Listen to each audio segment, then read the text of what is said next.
At a recent ASAP missionary training event, I met a courageous young church planter with an amazing testimony. Thavone was born into a small mountain-dwelling tribe in a communist country in Southeast Asia. There are very few Christians among this mostly animist tribe because the Bible hasn't been translated into their language yet, and public evangelism is forbidden by the government. Only those educated in the country's official language have access to the scriptures. When Thavone was young, his father often got sick. He believed the spirits were angry with him, and he offered so many animal sacrifices to appease them that the family became very poor. Then, one day, someone told him that a man named Uncle Son might have a solution to his problem. Tavone's father went to visit Uncle Son. Immediately, he noticed something different about the man. "Why do you seem so happy and blessed?" he asked. Uncle Son was a Seventh-day Adventist, and he told Tavone's father that he had found freedom and peace in following Jesus.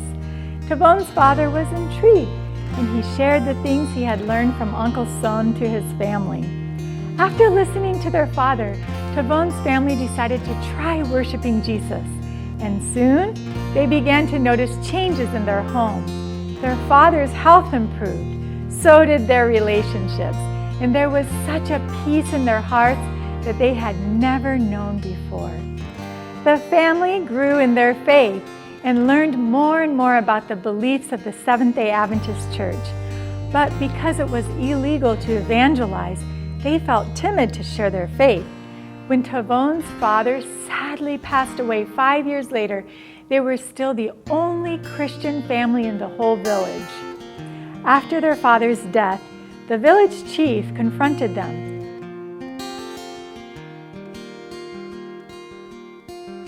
"Your family is the only one that believes in God, and it is creating disunity in the village. You must return to animism," he said. Tavone's older brother rose to answer the chief. "We will not abandon our faith," he said bravely. "My father believed in God. During these past years, we have had a better life. Our God has blessed us. We have been good, helpful citizens in this village. We've not created any disturbances, and we're helpful to our neighbors. We shouldn't have to become animist again."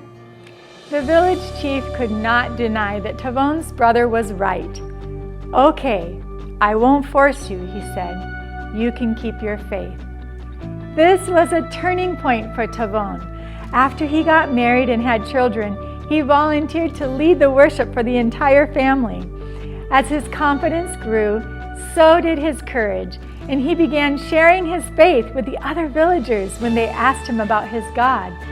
He told them that God is the creator of the universe, that he does not require animal sacrifices like the spirits, but only the surrender of our hearts. He told them of God's power to heal, and most importantly, of his love. One family became interested in learning more about Tavone's God, and he began studying the Bible with them. The parents could not read or write, but the children had been educated in the official language of the country, and Thavone encouraged them to read the Bible to their parents during worship. Soon, this family became the first Christian converts in the village, and 3 more families joined Tavone's Bible studies.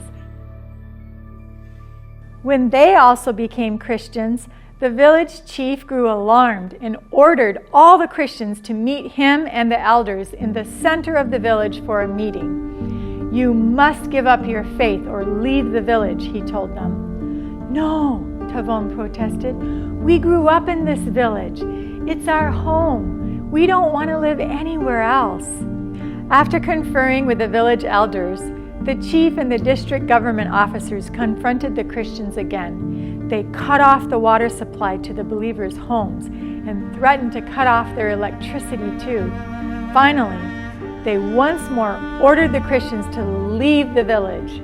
This time, the little group of believers packed up their few belongings and fled into the jungle. They had no other choice. generous ASAP donors raised humanitarian funds to build small shelters and provide basic necessities for the persecuted Christians. But it was a trying time for the group. The jungle was full of mosquitoes, poisonous snakes, and even tigers. We prayed so much during that time, Thavone told me. We gathered and worshiped together and trusted the Lord to take care of us. We committed to stay faithful no matter what. And God honored their faithfulness. After leaders from the local Adventist mission intervened with the district officials, the village chief apologized, and the chiefs of 2 neighboring villages donated a plot of land for a new Seventh-day Adventist village. Through this ordeal, Thavone's church plant continues to grow. 30 people were baptized last year alone, and more are studying the Bible. Every Sabbath, a group of over 50 people now gather to worship in a place where just a few years ago there was only one Christian family. Can you imagine how different our own neighborhoods and communities would be if we all had the holy boldness of Thavone? And can you imagine how quickly the everlasting gospel would spread to every nation and kindred and tongue and people, with more spirit-filled local missionaries working among the unreached tribes throughout Southeast Asia?